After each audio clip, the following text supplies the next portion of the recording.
Welcome to J news. ముందుగా headlines చూద్దాం. చంద్రబాబుకు ఓటేస్తే అనకొండ నోట్లో తలపెట్టినట్లేనన్న జగన్. 14 ఏళ్ల పాలనలో చంద్రబాబు ఒక్క హామీనైనా నెరవేర్చారా అని ప్రశ్న. పెన్షన్లు ఇంటికి రాకుండా చంద్రబాబు అడ్డుకున్నారని విమర్శ.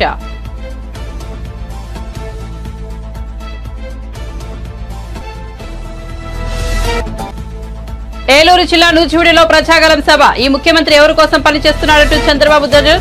ఇతడేసే ఎంగిలి మెతుకులతో మనం బతకాలా అంటూ ఆగ్రహం.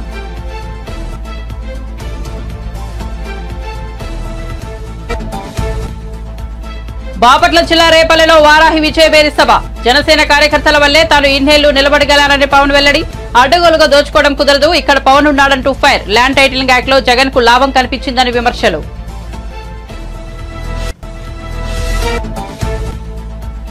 అందుకే ఖమ్మం జిల్లా రాజకీయాల్లో ఎక్కువ తలదూర్చలోనే రేవంత్ రెడ్డి ఆసక్తికర వ్యాఖ్య. ఖమ్మం జిల్లా వారికి పట్టుదల చైతన్యం ఎక్కువని, అనుకున్న దానికోసం ఎంత దూరమైనా వెళ్తారన్న సీఎం.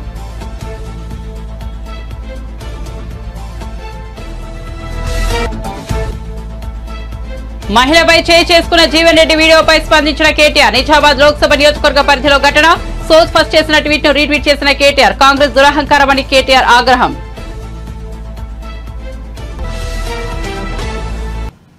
ఇక వార్త వివరాల్లోకి వెళ్తే ఇచ్చిన అన్ని హామీలను ఈ 59 నెలల పాలనలో పూర్తి చేస్తామని సీఎం జగన్ అన్నారు. అన్ని హామీలను నెరవేర్చిన మీ బిడ్డ మీ ఆశీస్సుల కోసం మరోసారి మీ ముందుకు వచ్చానని అన్నారు. హిందూపురంలో నిర్వహించిన ప్రచార వేరీలో ఆయన ఈ వ్యాఖ్యలు చేశారు. మరో 9 రోజుల్లో ఎన్నికల కురుక్షేత్ర యుద్ధం జరగబోతోందని చెప్పారు. ఇది కేవలం ఎంపీలను ఎమ్మెల్యేలను ఎంచుకునే ఎన్నికలు మాత్రమే కాదని, మీ భవిష్యత్తును నిర్ణయించే ఎన్నికలని అన్నారు. చంద్రబాబుకు ఓటేస్తే పథకాలన్నీ ఆగిపోతాయని, పథకాలు కొనసాగాలంటే వైసీపీకి ఓటు వేయాలని చెప్పారు. పొరపాటున చంద్రబాబుకు ఓటేస్తే అనకొండ నోట్లో తలపెట్టినట్టేనని జగన్ వివరించారు. చంద్రబాబుకు ఓటు వేస్తే చంద్రముఖి మళ్లీ నిద్రలేస్తుందని చెప్పారు. దేవుడి దయ, ప్రజల చెల్లని దీవెనలతో రాష్ట్రంలో ఎన్నడూ జరగని అభివృద్ధి చేసి చూపించామని అన్నారు. మేనిఫెస్టోలోని అన్ని హామీలు అమలు చేశామని చెప్పారు. 14 ఏళ్లు సీఎంగా ఉన్న చంద్రబాబు ఒక్క హామీనైనా నెరవేర్చారా అని ప్రశ్నించారు. చంద్రబాబు వాడు అందరికీ అర్థమయ్యేలా 4 మాటలు మీ బిడ్డ చెప్తాడు. పిండి కొద్ది రొట్టె అనేది ఒక సామెత, ఒక నానుడు. దాని అర్థం పిండి ఎక్కువ ఉంటే రొట్టెలు ఎక్కువ వేసుకోవచ్చు, పిండి తక్కువ ఉంటే రొట్టెలు తగ్గుతాయి. ఇది మనందరికీ కూడా తెలిసిన సామెత. కానీ పిండి ఎంత ఉన్నా కూడా ఆ రొట్టెలు చేసే అధికారం చంద్రబాబుదైతే మాత్రం ఆ పిండి ఆ రొట్టె అన్ని తాను తన వారు తినేయటమే ఒక స్కీమ్ గా పెట్టుకున్నదే చంద్రబాబు పాలన. నేను అడుగుతా ఉన్నా, చంద్రబాబు తన 14 ఏళ్ల పాలనలో పేదల ఖాతాల్లోకి, అంటే నా అక్క చెల్లెమ్మల కుటుంబాల ఖాతాల్లోకి ఒక్క రూపాయి అయినా వేశాడా అని అడుగుతా ఉన్నాడు మీ బిడ్డ. ఇలా 2 చేతులు పైకి ఇలా ఇలా ఇలా ఇలా ఇలా ఇలా ఇలా ఇలా ఇలా ఇలా అదే మీ బిడ్డ ఈ 59 నెలల పాలనలో నా అక్క చెల్లెమ్మల కుటుంబాలకు వారి ఖాతాలకే మీ బిడ్డ ఏకంగా 2,70,000 కోట్ల రూపాయలు. మరొకసారి చెప్తా ఉన్నాను, ఏకంగా 2,70,000 కోట్ల రూపాయలు నేరుగా మీ బిడ్డ బటన్ నొక్కుతా ఉన్నాడు. నా అక్క చెల్లెమ్మల కుటుంబాల ఖాతాల్లోకి నేరుగా వెళ్తా ఉంది. ఈ డబ్బులన్నీ పంపించాడు. మరి ఇదే నేను అడుగుతా ఉన్నా, మరి ఇదే డబ్బు చంద్రబాబు హయాంలో ఎవరి జోబీలోకి పోయింది అని చెప్పి మీరందరూ కూడా నిలదీయండి నేను అడుగుతా ఉన్నా. చంద్రబాబుకి ఎంత పోయింది? దత్తపుత్రుడికి ఎంత ఇచ్చారు? ఈనాడుకి ఎంత పోయింది? ఆంధ్రజ్యోతికి ఎంత పోయింది? TV5కి ఎంత పోయింది?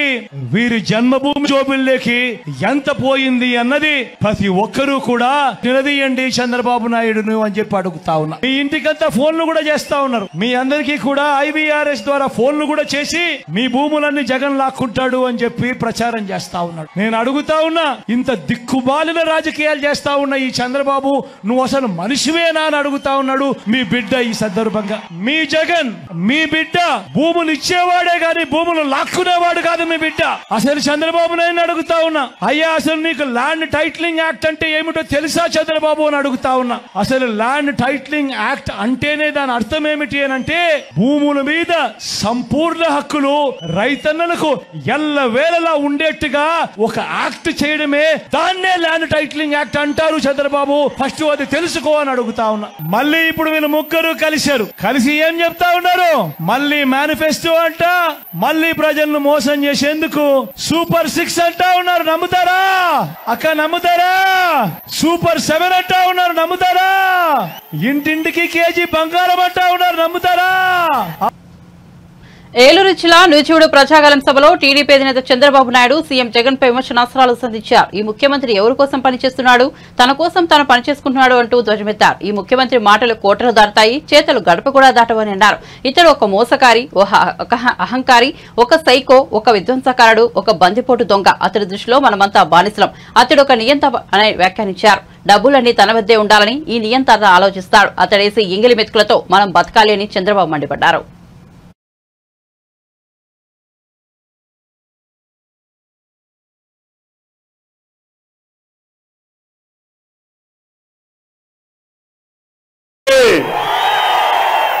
బ్రహ్మాండమైన మెజారిటీ గెలిపిస్తారని చెప్పి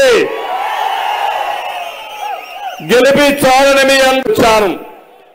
మీలో ప్రజాగళం కింద మిమ్మల్ని చేయనీకలు ఇంకొక పక్క మీ నాన్న ఇచ్చాడా, జగన్ నాన్న ఇచ్చాడా? మీకు రోషం రాలా, కోపం రాలా? వస్తే ఏం చేయాలి? ఏం చేయాలి? దీన్ని చించి చిత్తుగా చేసి ఎక్కడ మారేయాలి? ఎక్కడ మారేయాలి? డస్ట్ వల్ల మారేయాలి. సిద్ధమా తమ్ముళ్ళు? మీరు అడుగుతున్నా, రెడీగా ఉన్నారా అని అడుగుతున్నా. రోషం వచ్చిందా లేదా మీకు? ఇలాంటి వాడు ముఖ్యమంత్రి అయ్యి వారసత్వంగా 1 సెంటు భూమి మా పేదవాళ్ళకి ఇస్తే ఆ సెంటు కూడా ఈయన పేరుతో పెట్టుకుంటాడంట. మీ భూమి మీద కన్ను పడింది. ఇప్పుడు ఇంకో పని చేశాడు. అది కూడా మీరు ఒక్కసారి చూసుకోవాలి. భవిష్యత్తులో ల్యాండ్ రికార్డ్స్ ఏ ఉండవు, అడంగల్ లేదు, 10-1 లేదు, పట్టాదారు పాస్ పుస్తకం లేదు.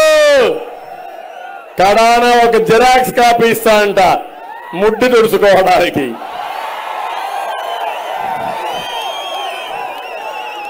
అవునా అవునా కాదా?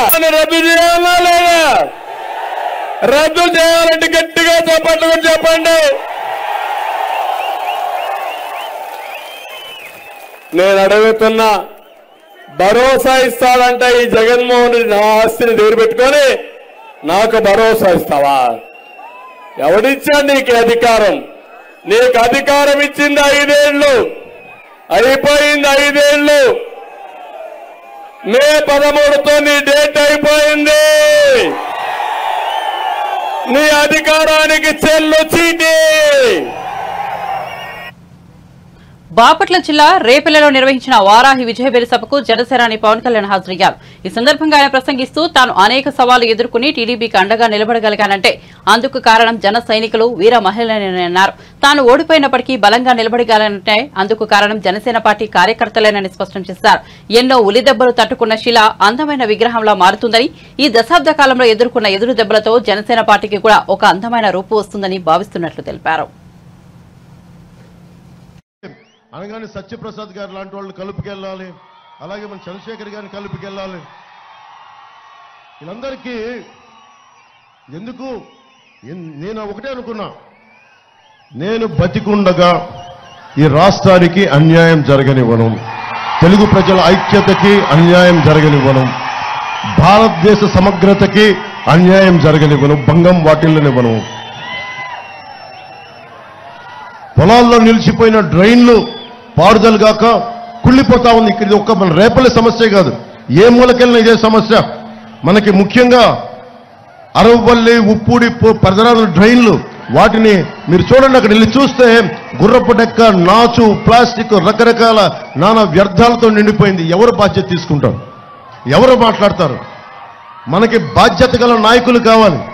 కూర్చున్న ఎమ్మెల్యేలు తెలంగాణ నుంచి, కర్ణాటక నుంచి ఇళ్లకొచ్చి ప్యాకాట క్లబ్లు నడిపించడం తప్ప వీళ్ళకి డ్రైన్లు పొడ్చాలని, డ్రైన్లు శుద్ధి చేయాలని బాధ్యత లేదు వీళ్ళకి. ఎంత దారుణంగా ఉంది పరిస్థితి. అరే అన్నం పెట్టే రైతుకి అండగా లేని కాడికి ఎందుకు? మరి చుట్టుపక్కల మన జీవనదులు బోల్డన్ ఉన్నాయి, మనకి ఇన్ని పంట కాలువలు ఉన్నాయి, ఇన్ని ఇరిగేషన్ ప్రాజెక్టులు ఉన్నాయి, ఇంకా తాగునీటికి సమస్య ఉంది. ఏ నియోజకవర్గంకి వెళ్ళు తాగునీటి సమస్య.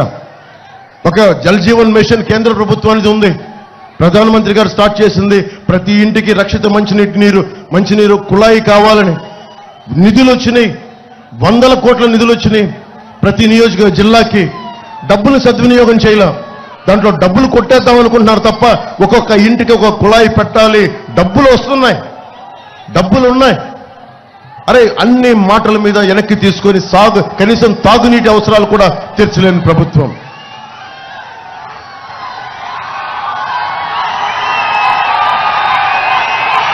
రేపల్లె ఒక సముద్ర తీరం ప్రాంతం ఎంత గొప్పగా డెవలప్ చేయొచ్చు, ఎంత గొప్ప పర్యాటక కేంద్రంగా తయారు చేయొచ్చు. కానీ ఇది పేకాటకి కేర్ ఆఫ్ అడ్రస్గా అయిపోయింది. పేకాటకి యువతకి మనం ఏం చెప్తాం? పేకాటక.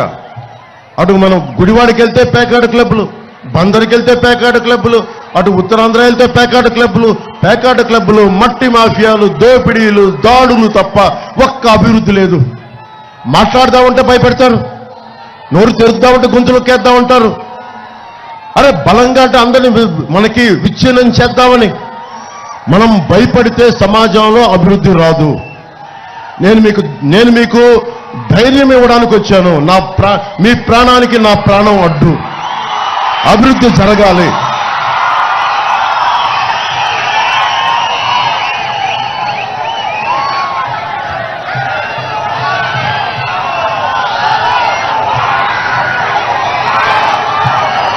నిర్వీర్యం చేయడం వల్ల ఆ పని ముందుకెళ్ళనివ్వట్ల.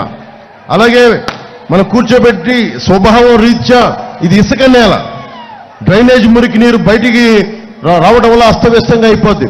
దీని గురించి మాట్లాడేవాడెవడు? పేకాట క్లబ్ల మీద ఉన్న జోరు హుషారు ప్రజా సమస్యల మీద, తాగునీటి సమస్యల మీద లేదు. ఇందాక చెప్పినట్టుగా land titling act, land grabbing act, అది జగన్ ల్యాండ్ గ్రాబింగ్ యాక్ట్. అది ముందేం చేశాడు? ఖమ్మం జిల్లా వారికి పట్టుదల చైతన్యం ఎక్కువని, అనుకున్న దానికోసం ఎంత దూరమైనా వెళ్తారని, అందుకే తాను ఖమ్మం జిల్లా రాజకీయాల్లో ఎక్కువగా తలదూర్చునని ముఖ్యమంత్రి రేవంత్ రెడ్డి ఆసక్తికర వ్యాఖ్యలు చేశారు. శనివారం ఖమ్మంలో నిర్వహించిన కాంగ్రెస్ జనతీర్థ సభలో ఆయన పాల్గొన్నారు. ఈ సందర్భంగా మాట్లాడుతూ ఖమ్మం జిల్లా ప్రజలపై ఉప ముఖ్యమంత్రి బట్టి విక్రమార్కపై ప్రశంసలు కురిపించారు. ఉమ్మడి ఖమ్మం జిల్లా పోరాటం, చైతన్యం, పట్టుదల మిగతా తెలంగాణ ప్రాంతానికి ఆదర్శం. మా మిత్రుడు బట్టి విక్రమార్క అప్పుడప్పుడు నవ్వుతూ అంటుంటూ, అయ్యా నాయన ఎవరితోనైనా పెట్టుకోవచ్చు కానీ మీ ఖమ్మం జిల్లా వాళ్ళతో పెట్టుకోవద్దు అంటున్నాను. ఎందుకంటే మీరు అనుకున్న దానికోసం ఎంత దూరమైనా వెళ్లి కొడతానని పేర్కొన్నారు.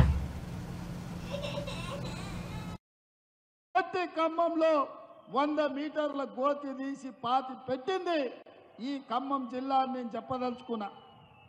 అందుకే మిత్రులారా, మీ చైతన్యం, మీ పోరాటం, మీ పట్టుదల మిగతా తెలంగాణ ప్రాంతానికి ఆదర్శం.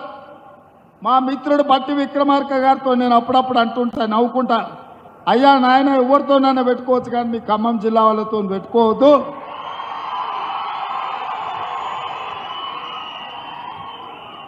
ఎందుకంటే ఎంత దూరమైనా మీరు అనుకున్న దానికోసం కొట్లాడతారు.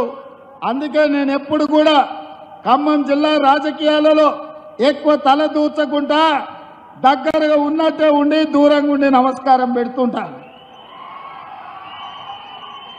ఆనాడు వైఎస్ రాజశేఖర రెడ్డి గారు ముఖ్యమంత్రిగా ఉన్నప్పుడు కూడా ఢిల్లీ పెద్దలు చెప్పిండ్రు, ఉమ్మడి రాష్ట్రంలో 23 జిల్లాలు ఉంటే నువ్వు 22 జిల్లాలకే ముఖ్యమంత్రివి, ఖమ్మం జిల్లాలో మాత్రం ప్రతి కాంగ్రెస్ పార్టీ కార్యకర్త ఒక ముఖ్యమంత్రి ఉంటాడు, వాళ్ళ సమస్యల మీద వాళ్ళే కొట్లాడుకుంటారు, వాళ్ళకు వాళ్ళే నాయకత్వం వహించుకుంటారు, వాళ్ళకు వాళ్ళే పార్టీని గెలిపించుకుంటారు. మనం వాళ్ళకు సహకరించాలి తప్ప మనం వాళ్ళ విషయంలో ఎక్కువ కలగజేసుకోవద్దని ఆనాడు వైఎస్ రాజశేఖర రెడ్డి గారికి చెప్పింది ఈనాటికి నాకు గుర్తుంది. ఎందుకంటే నేను ఒకసారి కాంగ్రెస్లో చేరిన తర్వాత ఢిల్లీలో పెద్దల్ని అహ్మద్ పటేల్ గారిని కలవడానికి పోయినప్పుడు నాకు ఈ విషయాన్ని గుర్తు చేసింది. అందుకే మిత్రులారా, ఈ ఖమ్మం జిల్లా చైతన్యవంతమైన జిల్లా. ఈ ఖమ్మం జిల్లా దేశ రాజకీయాలకు ఒక దిక్సూచి. రాబోయే మార్పును, జరగబోయే పరిణామాలను ముందుగానే గుర్తించి ఈ దేశ ప్రజలకు ఏది మంచిదో ఆ రకమైన నిర్ణయం చేయడంలో మీరందరూ కూడా దిట్ట. అందుకే మిత్రులారా, నిన్నగాక మొన్న చంద్రశేఖరరావు వచ్చిపోయింది మీ దగ్గరికి. ఆయన పాపం నామ నాగేశ్వరరావు గారిని బకర చేయడానికి, ఆయన చెవులో పువ్వు పెట్టడానికి ఆయన చెప్తున్నాడు వచ్చేది సంకీర్ణమే, సంకీర్ణంలో నామ నాగేశ్వరరావు గారిని మంత్రిని చేస్తాను. నేను అడుగుతున్న ఏ సంకీర్ణంలో చేరుతావు? మా కాంగ్రెస్ పార్టీ ఆ ఇంటి మీద కాకిని ఇంటి మీద కూడా వాళ్ళనియదు. మా కార్యకర్తలు ఊరుకోరు. టిఆర్ఎస్ కాకి కాంగ్రెస్ ఇంటి మీద వాళ్తే అక్కడికక్కడనే మా కార్యకర్తలు కాల్ చేస్తారు. ఇక మిగిలింది బీజేపీ కదా, నువ్వు చేరబోయేది బీజేపీనే కదా చంద్రశేఖరరావు. మేము అదే కదా చెప్పింది, మొదటి నుంచి మేము చెప్తున్నది, మొదటి నుంచి నువ్వు ఆచరిస్తున్నది. 2014 నుంచి 2023 వరకు 9.5 సంవత్సరాలు చంద్రశేఖరరావు రైతు వ్యతిరేక నల్ల చట్టాలు వచ్చినప్పుడు, నోట్ల రద్దు చేసినప్పుడు, జిఎస్టీ బిల్లును తీసుకొచ్చినప్పుడు, ట్రిపుల్ తలాక్ చట్టాన్ని చేసినప్పుడు, సిటిజన్ అమెండ్మెంట్ యాక్ట్ను పొందుపరిచినప్పుడు, యూనిఫామ్ సివిల్ కోడ్ తెచ్చినప్పుడు, ప్రతి సందర్భంలో ఇక్కడ కారు గుర్తు మీద ఓటు వేయించుకొని ఢిల్లీలో కమలం గుర్తుకు తాకట్టు పెట్టిన చరిత్ర చంద్రశేఖరరావుది. నిజామాబాద్ లోక్సభ నియోజకవర్గం కాంగ్రెస్ అభ్యర్థి ఓ మహిళపై చేసుకున్న ఘటనపై బీఆర్ఎస్ వర్కింగ్ ప్రెసిడెంట్ కేటీఆర్ మరోసారి స్పందించారు. ఎన్నికల ప్రచారంలో భాగంగా ఓ ఉపాధి కూలీ మహిళ బీజేపీ అభ్యర్థికి ఓటు వేస్తానని చెప్పడంతో జీవన్ రెడ్డి ఆమె చెంపపై కొట్టారు. ఇది నెట్టింట వైరల్ గా మారింది. మహిళ చెంపపై కొట్టడం దుర్మార్గపు చర్య అని కేటీఆర్ మండిపడ్డారు. కాంగ్రెస్ దురహంకారమని విమర్శించారు. ఈ ఘటనకు సంబంధించిన వీడియోను కేటీఆర్ రీట్వీట్ చేశారు. సౌత్ ఫస్ట్ చేసిన ట్వీట్ ను బీఆర్ఎస్ నేత రీట్వీట్ చేశారు. నిజామాబాద్ నుంచి ఓ మహిళ ఈ వీడియో వెలుగు చూస్తుంది. కాంగ్రెస్ ఎంపీ అభ్యర్థి జీవన్ రెడ్డి ఓ వృద్ధురాలి చెంపపై కొట్టాడు. కొన్ని రోజులుగా పెన్షన్ రాకపోవడంతో ఓ మహిళ తన వద్దకు వచ్చి కాంగ్రెస్ నేతలను ప్రశ్నించారు. అయితే ఆమె తనని గుర్తించలేదు. తనను వినయ్ రెడ్డి అని పిలవడంతో జీవన్ రెడ్డి ఆమెను కొట్టాడని ఈ ట్వీట్ పేర్కొంది.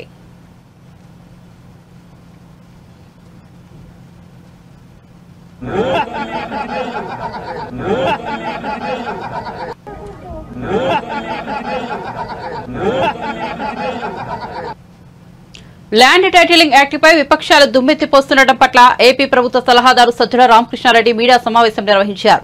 ల్యాండ్ టైటిలింగ్ యాక్ట్పై తప్పుడు ప్రచారం చేస్తున్నారని మండిపడ్డారు. ఇలాంటి చట్టం రావడం భూ కబ్జాలు చేసే వారికి ఇష్టం ఉండదని అన్నారు. ఇది భూములను రక్షించే చట్టం అయితే ల్యాండ్ గ్రాబింగ్ యాక్ట్ అంటున్నారని విమర్శించారు. 14 ఏళ్లు సీఎంగా ఉన్న చంద్రబాబు వంటి వ్యక్తి ఇలా మాట్లాడొచ్చా అని సజ్జల ఆగ్రహం వ్యక్తం చేశారు. నువ్వు ఎలాగో ఇలాంటి చట్టాలు తీసుకురాలో, ఎవరైనా తీసుకొస్తే నువ్వు హర్షించవు. నీ విషపూరితమైన ఆలోచనతో, నీకున్న పచ్చ మీడియా బలంతో ఇలాంటి ప్రచారాలు చేయగలిగిన శక్తుల అండతో దీన్ని ల్యాండ్ గ్రాబింగ్ అని దుష్ప్రచారం సాగిస్తున్నావంటూ చంద్రబాబుపై ధ్వజమెత్తారు. మనకు పెట్టుకుంది సమగ్ర భూ సర్వే జరగాల. మనము ఇన్నాళ్ళు జరుగుతూ వచ్చింది పేపర్ డాక్యుమెంట్ మీద బేస్ చేసుకొని ఆస్తి వ్యవహారాలు నడుస్తుంటే, అంటే ల్యాండ్ ఉంటుందో ఉండదో సంబంధంలా డాక్యుమెంట్లో ఉంటుంది. అలానా రామకృష్ణారెడ్డికి ఇన్ని ఎకరాల భూమి ఉంటుందని, అలా లేకపోయినా కూడా డాక్యుమెంట్ ఉండొచ్చు, లేదా అందులో తేడాలు ఉండొచ్చు. ఇప్పుడు మారాల్చాలనుకున్నది రియల్ గా నీ భూమి ఎంతుందో ఆ భూమికి సంబంధించిన యాక్చువల్ వాస్తవం ప్రతిబింబించేలాగా డాక్యుమెంట్ తయారు చేయడము. అంటే ఇన్స్టెడ్ ఆఫ్ పేపర్ నుంచి భూమి మీదకి పోయేది అది ఎప్పుడు వివాదాలు సృష్టిస్తుంది. ఒకే భూమి మీద 10 రకాల డాక్యుమెంట్స్ ఉంటున్నాయి. ఒకే ల్యాండ్ మీద 2-3 రిజిస్ట్రేషన్లు కూడా జరుగుతున్నాయి. ఈ దీని కాకుండా వన్స్ ఫర్ ఆల్ నీ భూమి, నీ ఆస్తి, ఇమ్మూవబుల్ ప్రాపర్టీ ఏది ఉంటే దానికి సంబంధించినంతవరకు అది అపార్ట్మెంట్ కావచ్చు, ఇంకోటి కావచ్చు, ఇంటి స్థలం కావచ్చు, భూమి కావచ్చు, దీనికి సంబంధించినది వాస్తవమైన దీని నుంచి డాక్యుమెంట్ తయారవుతుంది. ఇది పెద్ద ఒక రెవల్యూషనరీ ఎఫర్ట్, రెవల్యూషనరీ ట్రాన్స్ఫార్మేషన్. ఇది ఏం ఓవర్ నైట్ ఎందుకు అవుతుంది? టైం పడుతుంది. పట్టడానికి ముందు సర్వే, సమగ్ర సర్వే జరగాల. ఆ యాక్టివిటీ ఇప్పుడు నడుస్తోంది.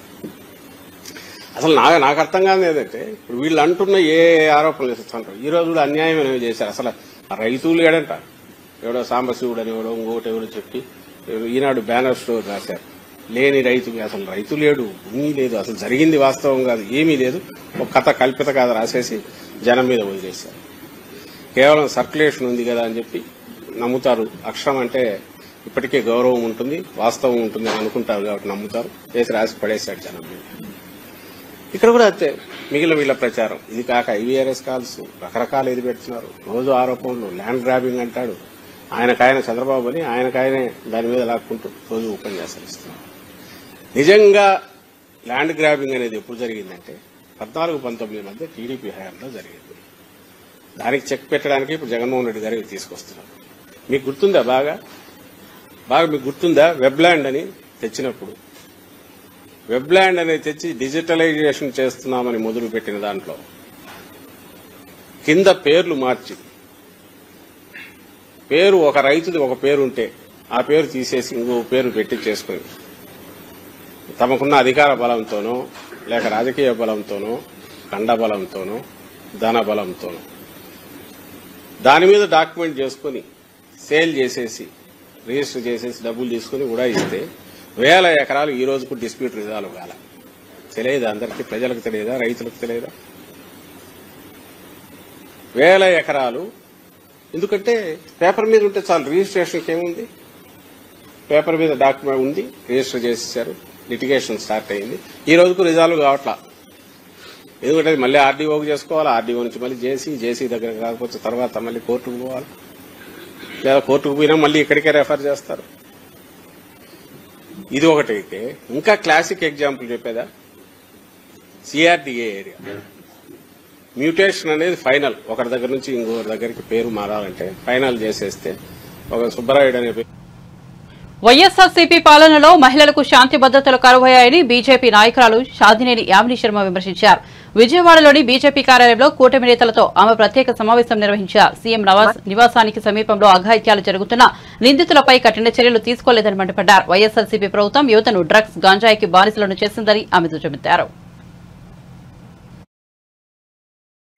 అలాగే ఈ రాష్ట్ర ప్రజల శాంతి భద్రతల పైన ఏమాత్రము పట్టింపు లేకుండా ఈ ప్రభుత్వ పాలన సాగింది. వందలాది మంది మహిళల పైన లేదా ప్రజల పైన కంటిన్యూస్ గా దాడులు జరుగుతుంటే ఆ ప్రభుత్వాన్ని, ఆ పాలనని ఏమనాలి?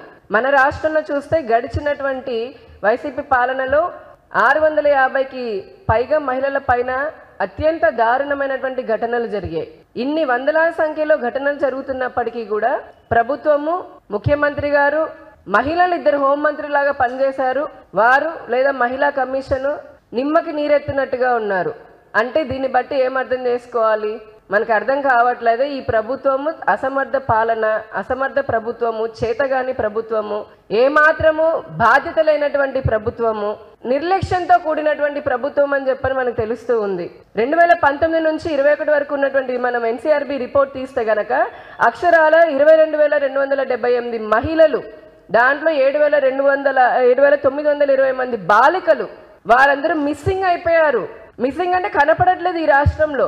అప్పుడప్పుడు వచ్చి డీజీపీ లేదా కొంతమంది ఎస్పీలు వచ్చి మాట్లాడతారు, మా రాష్ట్రంలో మా పోలీసు వ్యవస్థ బాగా భద్రతనిస్తుందని. మేము ప్రశ్నిస్తున్నాం, పదే అడిగాము శ్వేతపత్రం రిలీజ్ చేయమని. కానీ ఇంతవరకైనా సరైన లెక్కలు చెప్పారా? ఆ 22,000 మంది పేర్లు వీళ్ళు, లేదా అందులో ఎంతమంది తిరిగి తెచ్చాము, ఒకవేళ నేరాలు జరుగుంటే కనుక కిడ్నాపులు ఇట్లాంటివి జరిగి ఉంటే వారిపైన పలానా సెక్షన్ కింద, పలానా చట్టం కింద కేసులు పెట్టాము అని చెప్పని ఏమైనా చెప్పే ధైర్యం నిజంగా ఈ రోజున రాష్ట్ర ప్రభుత్వానికి ఉందా? వ్యభిచారం కోసం మహిళలను అక్రమ రవాణా, హ్యూమన్ ట్రాఫికింగ్ చేసేటటువంటి రాష్ట్రాల్లో ఆంధ్రప్రదేశ్ 3వ స్థానంలో ఉంది. అభివృద్ధిలో నెంబర్ 1 స్థానంగా ఉన్నటువంటి రాష్ట్రము, ఉండాల్సినటువంటి అన్ని సహజ వనరులు ఉండి అభివృద్ధిలో నెంబర్ 1 సాధించాల్సినటువంటి ఉండాల్సినటువంటి రాష్ట్రము ఈ రోజున హ్యూమన్ ట్రాఫికింగ్ లో 3rd ప్లేస్లో ఉంది. డ్రగ్స్ మనందరూ తెలిసిందే, వేలాది కిలోల డ్రగ్స్ కానీ, గంజాయి, లక్షల మద్యాన్ని ఏమంటారు లీటర్లు ఏరులై పారుతున్నటువంటి మద్యానికి కేర్ ఆఫ్ అడ్రస్ లాగా నెంబర్ 1 లాగా ఉంది. కానీ ప్రజలని రక్షించే క్రమంలో అట్టడుగు స్థాయిలో ఈ రాష్ట్రం ఉంది. దీనివల్ల మహిళలు ఇప్పుడు చాలా చోట్ల చూసాము, సీఎం ఇంటి పక్కనే జరిగింది. దానికి కారణాలు ఎవరు? అక్కడ సీతానగరం దగ్గర జరిగినప్పుడు బ్లేడ్ బ్యాచ్, అక్కడ ఉన్నటువంటి గంజాయి బ్యాచ్ కాదా? అలా రాష్ట్రంలో చూస్తే గుంటూరులో నడి బొడ్డున ఒక అమ్మాయిని నరికి చంపారు. ఇక్కడ విజయవాడ ప్రభుత్వ ఆసుపత్రిలో ఒక అమ్మాయి పైన అత్యాచారం జరిగింది. సీఎం సొంత జిల్లా కడప జిల్లాలో, అలాగే పులివెందులలో కూడా మహిళ పైన అత్యాచారం జరిగింది. ఎంతో మంది ఎస్టీ మహిళల పైన, దళిత గిరిజనుల పైన. కేసీఆర్ ఏం చేస్తే దానికి వ్యతిరేకంగా చేయాలన్న ధోరణిలో ముఖ్యమంత్రి రేవంత్ రెడ్డి వైఖరి ఉందని బీఆర్ఎస్ వర్కింగ్ ప్రెసిడెంట్ మాజీ మంత్రి కేటీఆర్ ఆరోపించారు. రాజన్న సిరిసిల్ల జిల్లా సిరిసిల్ల పట్టణంలోని తెలంగాణ భవన్లో ఏర్పాటు చేసిన మీడియా సమావేశంలో మాట్లాడారు. కొత్త జిల్లాల ఏర్పాటు ప్రజల ఆకాంక్షకు అనుగుణంగా ప్రజా ఉద్యమాలలో ఏర్పాటు చేసినట్లు కేటీఆర్ చెప్పారు. పార్లమెంట్ స్థాయికి ఒక జిల్లా ఉండాలని కాంగ్రెస్ నేతలు చెబుతున్నారని వివరించారు. 33 జిల్లాలో ఏ జిల్లాలను తొలగిస్తారో ఏ జిల్లాలను ఉంచుతారో వెల్లడించాలని డిమాండ్ చేశారు. రుణమాఫీ 6 గ్యారంటీల అమలుపై రేవంత్ రెడ్డి తేదీలు మార్చుతున్నారని ఎద్దేవా చేశారు. రేవంత్ రెడ్డి గారు ఇవాళ రాష్ట్రాన్ని నడిపిస్తున్న విధానం కనబడతాం. రేవంత్ రెడ్డి గారి నుంచి ఆశించింది ఏంటంటే మేము రాజన్న సిరిసిల్ల జిల్లాను కొనసాగిస్తాం, కొత్త జిల్లాలను ఇట్లే కొనసాగిస్తాం, అధికార వికేంద్రీకరణ వల్ల పరిపాలనను వికేంద్రీకరించడం వల్ల ప్రజలకు అధికారులు చేరువైనారు, సంక్షేమ ఫలాలు మంచిగా అందుతున్నాయి, కలెక్టర్లు జిల్లా స్థాయి అధికారులు అందరూ కూడా ఇక్కడే కొలువు ఉండడం వల్ల చిన్న జిల్లాలు కావడం వల్ల ప్రజలకు లాభం జరిగింది, నా తప్పు నేను తెలుసుకున్నాను, నాకు బుద్ధి వచ్చింది, చెంపలేసుకుంటున్న జిల్లాలను కొనసాగిస్తున్నా అని చెప్తాడేమో అనుకున్నా. కానీ ఈ ముఖ్యమంత్రి వైఖరి ఎట్లా ఉందంటే కేసీఆర్ ఏం చేస్తే దానికి ఉల్టా చేయాలి. కేసీఆర్ గారు 3,000 కోట్ల రూపాయల బతుకమ్మ చీరల ఆర్డర్లు ఇచ్చినారు. ఇక్కడి బతుకు నిలబెట్టినారు, సిరిసిల్ల నేతన్నల బతుకు నిలబెట్టిండు. నెలకు 15-20 వేల రూపాయలు సంపాదించుకునే విధంగా గౌరవప్రదంగా జీవించే విధంగా సిరిసిల్ల నేతన్నలకు ఒక గౌరవాన్ని ఇచ్చింది కేసీఆర్ ప్రభుత్వం. జిల్లా ప్రజలకు కాంగ్రెస్ పార్టీ స్పష్టత ఇయ్యాలి.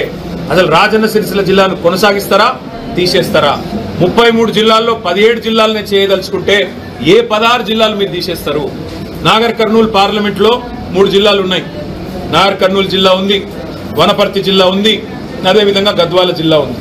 మరి దేన్ని ఉంచుతారు, దేన్ని తీసేస్తారో తేడతెల్లం చేయాలి ముఖ్యమంత్రి రేవంత్ రెడ్డి, ఆయన కాంగ్రెస్ పార్టీ వాళ్ళు.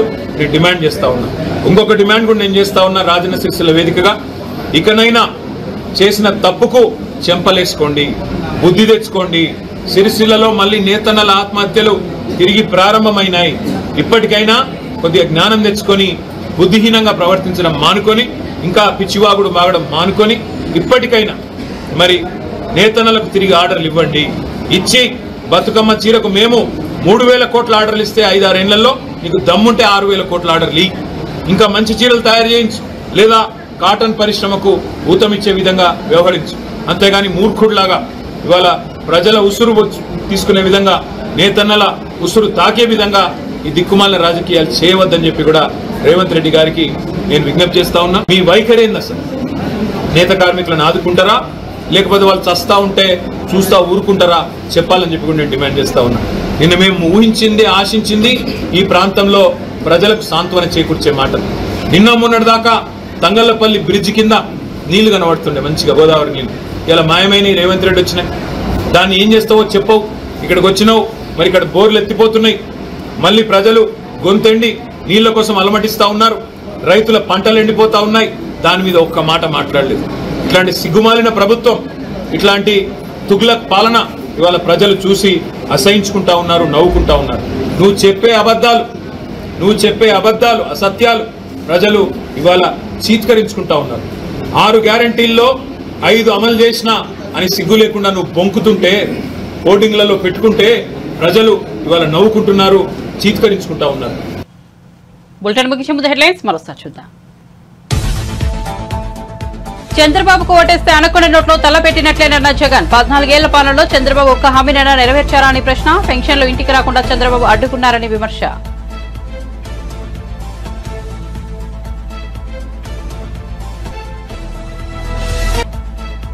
ఏలూరు జిల్లా నూజివీడులో ప్రజాగలం సభ.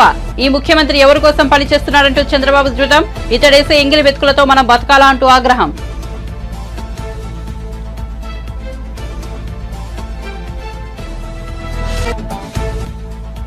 బాపట్ల జిల్లా రేపలలో వారాహి విజయబేరి సభ. జనసేన కార్యకర్తల వల్లే తాను ఇన్నేళ్లు నిలకడబెట్టాలని పవన్ వెల్లడి. అడ్డగోలుగా దోచుకోవడం కుదరదు, ఇక్కడ పవన్ ఉన్నాడంటూ ఫైర్. ల్యాండ్ టైటిలింగ్ యాక్ట్ లో జగన్ కు లాభం కనిపించిందని విమర్శలు.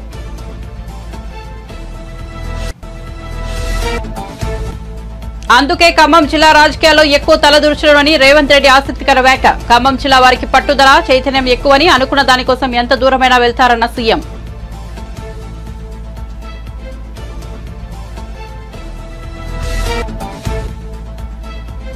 మహిళపై చేయి చేసుకున్న జీవన్ రెడ్డి వీడియోపై స్పందించిన కేటీఆర్. నిజామాబాద్ లోక్సభ నియోజకవర్గ పరిధిలో ఘటన. సోత్ ఫస్ట్ చేసిన ట్వీట్ ను రీట్వీట్ చేసిన కేటీఆర్. కాంగ్రెస్ దురహంకారం అని కేటీఆర్ ఆగ్రహం. మరిన్ని అప్డేట్స్ కోసం చూస్తూనే ఉండండి జే న్యూస్.